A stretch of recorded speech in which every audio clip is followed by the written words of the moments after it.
How's it going, everybody? If you are a business owner, CFO, executive, or somebody within a business that handles the commercial insurance, then this video is for you.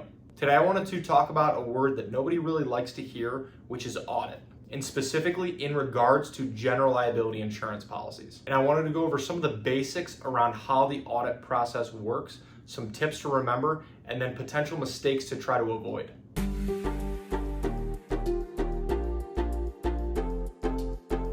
Thank you for stopping by. My name is Brian. I'm an independent insurance agent based here in the state of Michigan, Metro Detroit specifically, and I work with businesses on their commercial insurance programs, as well as helping families and individuals with their personal insurance, their home, their auto insurance as well. My goal with this channel is to pass on a little bit of educational information to you so that you can make more informed decisions around your insurance, and then overall help answer any questions that you might have. So let's get into it, and before we get too far into the video, I do want to invite you to subscribe to the channel, and if you find this video helpful, useful, anything like that, please feel free to like, share, pass it along with anyone else as well. So first, it's important to know that an audit for general liability insurance is completely routine. It's not a sign that you've done something wrong in your business, it's just part of the process for how the insurance companies price these policies. And here's how they work. So when you first buy a general liability policy, or maybe you go through the renewal process of the policy you already have in place, the insurance company is going to be basing your premium on your estimated either annual sales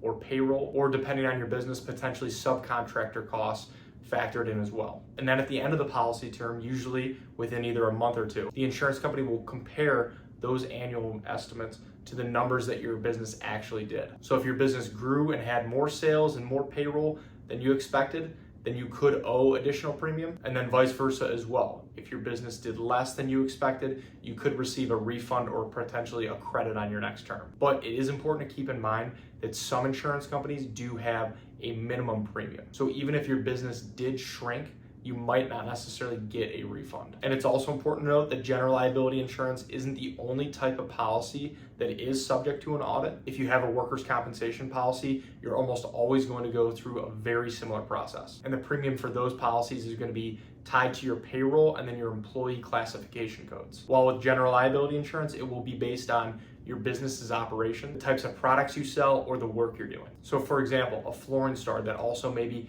installs the floors, they could have more than one class code for their general liability insurance. They could have one for the retail sales component for actually selling the floors, and then another code for the actual contracting work that goes into installing the floors. And then if you're a general contractor and you subcontract out any work, the total cost of that subcontracted work will also be taken into account. But for a business like a manufacturing company or a distributor, the class codes will almost always just be based on your sales volume. But if you are selling maybe different types of products, especially if they are in different industries or different verticals, then your class codes could potentially be split up between those. And then the audit process itself is typically fairly straightforward. Either the actual insurance company themselves or a third-party audit company will ask for your business's financial records. So things like your payroll reports, your sales statements, and maybe subcontractor documentation. And for the most part, this is almost always typically handled by either email or over the phone, and very occasionally there will be an on-site visit. Now, here are a few tips to make sure that the audit process does go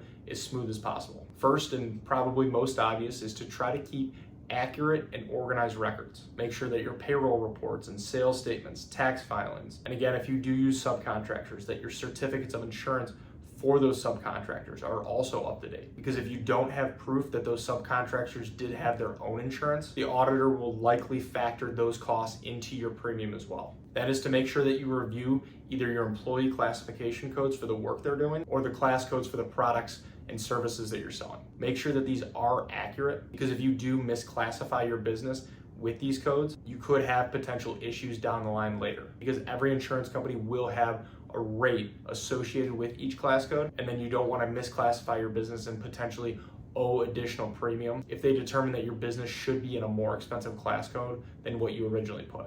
Also, it can help if your business does track any major changes throughout the year. If for some reason your payroll or your sales all of a sudden increases significantly, if you do let the insurance agent that you work with know about this, they can make midterm adjustments so that you don't get hit with a huge audit bill at the end of the policy. Now, on the flip side, here are some potential mistakes to try to avoid. One could be completely lowballing your payroll or your sales estimates just to keep your initial premium down up front at the start of the policy, because again, this can backfire at the audit and you could end up with a huge bill at the end of the policy. And then next would be having missing or incomplete records. If you can't actually prove the numbers that your business did, the auditor will typically use their own estimates, which aren't always in your business's favor. So it's very important to make sure your records are as accurate as possible. And then last would be just forgetting to update your agent. Again, if you do have any sort of major changes in one direction or another, if your business either grows or shrinks, because again, the last thing you want is to get hit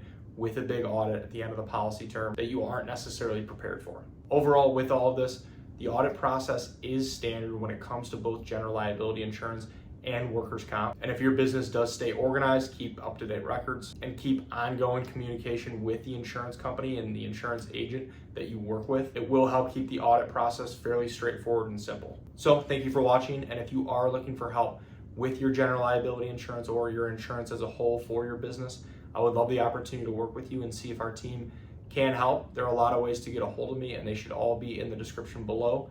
Please feel free to text, call, email, fill out a contact form, whatever's easiest. And if you have any other questions about insurance, please feel free to either reach out directly or leave them in the comments below. I would love to help answer those as well. So thank you again.